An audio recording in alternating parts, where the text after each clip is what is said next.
Hello అండి, అందరికీ నమస్తే. వెల్కమ్ టు బీఫర్ బుజ్జి ఛానల్ అండి. చాలా రోజులైంది కదా నేను కుకింగ్ వీడియో పెట్టి. ఈరోజు కాదండి, నిన్న సండే చక్కటి చికెన్ పలావ్ చేసేసానండి, చాలా ఈజీగా కుక్కర్లో. ఇక ఇది ఎలా చేశానో నేను చెప్పేస్తానండి. ముందుగా ఈ పలావ్ కోసం నేను ఉల్లిపాయలు సన్నగా తరిగి పెట్టుకున్నాను, అలాగే పుదీనా, కొత్తిమీర, పచ్చిమిరపకాయలు, 2 నిమ్మకాయలు. ఇది కేజీన్నర చికెన్ అండి. నేనైతే 2.5 గ్లాసుల బియ్యం తీసుకున్నాను, సరిపడా కారం, ఇదైతే బిర్యానీ మసాలా, ఉప్పు, పసుపు, అల్లం వెల్లుల్లి పేస్ట్ అండి. ఇక 1 కప్పులో కొద్దిగా పెరుగు తీసుకున్నాను. ఇప్పుడైతే ఒక కుక్కర్ తీసుకుని దాంట్లోకి సరిపడగా నూనె పోసుకోవాలండి. ఎప్పుడైనా సరే నాన్ వెజ్కి కొంచెం ఎక్కువ నూనె పడుతుందని చెప్తూనే ఉంటాం కదా, కొద్దిగా నూనె ఎక్కువే పడుతుంది. నూనె బాగా వేడెక్కిన తర్వాత ఇందులోకి ముందుగా కొంచెం పుదీనా వేసుకోవాలండి. పుదీనా స్టార్టింగ్లో వేయడం వల్ల ఫ్లేవర్ బాగుంటుందన్నమాట. నా దగ్గర పలావాకు అయితే లేదు ప్రస్తుతానికి, సో పుదీనా కూడా వేయొచ్చు. ఇలాగా చాలా బాగుంటుంది, ఒకసారి ట్రై చేసి చూడండి. పుదీనా వేగిపోయిన తర్వాత ఇందులోనే ఈ సన్నగా కట్ చేసుకున్న ఉల్లిపాయ ముక్కలు అయితే ఉన్నాయో అవన్నీ వేసేసుకోవాలండి. పచ్చిమిరపకాయలు అయితే ఇప్పుడు వేయొద్దు. ఈ ఉల్లిపాయలన్నీ వేసేసుకున్న తర్వాత మనం ఇది బాగా వేగాలంటే ఇందులోనే పసుపు, ఉప్పు ఉంది కదండి, వేసేసుకోవాలి. ఉప్పు చూసి వేసుకోండి, మీకు సరిపడగా ఎంత కావాలనేది. ఈ ఉప్పు, పసుపు వేసేసిన తర్వాత ఉల్లిపాయలని మనం ఎర్రగా వేగే వరకు వేయించుకోవాలండి. ఈ కలర్ ఇదిగోండి, ఇలా కలర్ మారాలి ఉల్లిపాయ ముక్కలు. ఇలా కలర్ మారిన తర్వాత ఒకసారి తిప్పుకుని చికెన్ కడిగి పెట్టుకుని నీళ్ళు వంచేసి పెట్టుకున్నాం కదా, ఆ చికెన్ అయితే వేసేసుకోవాలండి. వేసేసుకుని ఒక్కసారి ఉల్లిపాయలు, నూనె అంతా కలిసేటట్టు తిప్పుకోవాలి. ఇలా తిప్పుకున్న తర్వాత దీంట్లోకి అయితే మనం సరిపడగా కారం, నేనైతే కారం కొంచెం ఎక్కువ వేస్తానండి. కారం, బిర్యానీ మసాలా, అలాగే అల్లం వెల్లుల్లిపాయ పేస్టు, ఇంకా పెరుగు అన్నీ వేసేసుకోవాలండి. మనం ఏమేమి తీసి పెట్టుకున్నామో కొత్తిమీర, పుదీనా, పచ్చిమిరపకాయలు స్టార్టింగ్లో వేస్తే మరీ ఎక్కువ వేగిపోతాయి కదా, అంత టేస్ట్ తెలియదండి.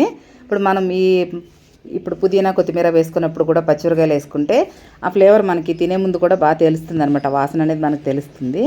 ఇవన్నీ వేసుకున్న తర్వాత ఒకసారి మొత్తం అంతా బాగా కలిపేసుకోవాలి. ముక్కకి ఉప్పు, కారం, మసాలా అంతా పట్టేటట్టు కలిపేసుకుని కుక్కర్ని అయితే విజిల్ వచ్చేటట్టు మూత పెట్టద్దు, మామూలుగా అలా మూత పెట్టి చూసారా అలా అంతా ఆయిల్ అంతా ఎలా వచ్చేసిందో. ఇంకా కొద్దిగా నీరు ఉంది, ఈ నీరు కూడా ఎగిరిపోయే వరకు ఉడకబెట్టేసుకుందామండి. చూసారా అంతా ఎలా ఉడికిపోయిందో, బాగా నీట్గా ముక్క అయితే చాలా నీట్గా ఉడుకుతుందండి. మనం ఏం మ్యారినేట్ చేసి పెట్టాల్సిన అవసరం కూడా లేదు ఇలా కుక్కర్లో చేసుకుంటే. చూసారా నీరు మొత్తం ఎగిరిపోయింది, ఆ చుట్టూ ఉన్న ఆయిల్ అయితే సపరేట్ అయిపోయింది కదా. ఇప్పుడు ఈ టైంలో మనం బియ్యం అయితే వేసేసుకోవాలండి. నేనైతే మామూలు సోనా మసూరి బియ్యమే వేసుకుంటున్నానండి, బాస్మతి రైస్ ఏం వేయలేదు. మీరు కావాలంటే బాస్మతి రైస్ కూడా వేసుకోవచ్చు. అసలు నేనైతే పచ్చిమిర్చి పులావ్ చేద్దాం అనుకున్నాను. మా అమ్మ అయితే, అమ్మ పచ్చపచ్చగా ఏం చేస్తావే, వద్దు, కొంచెం ఎర్రగా ఉండేటట్టు చెయ్యి, కలర్ ఎర్రగా ఉండాలి అని అనింది. సో దానివల్ల నేను పచ్చిమిరకాయలు అలాగే మిక్సీ పట్టకుండా మామూలుగా వేసేసి కారం అయితే వేసుకున్నానండి. పచ్చిమిర్చి పులావ్ కూడా చాలా బాగుంటుంది, మనం రుబ్బేసి వేసుకోవడం కారం బదులు, అది కూడా చాలా టేస్టీగా ఉంటుంది. అది ఆల్రెడీ నా వీడియోస్లో దమ్ బిర్యానీ పెట్టానండి పచ్చిమిర్చిది, కావాలంటే ఒకసారి మీరు వీడియో చెక్ చేయండి, మీకు ఆ వీడియో దొరుకుతుంది.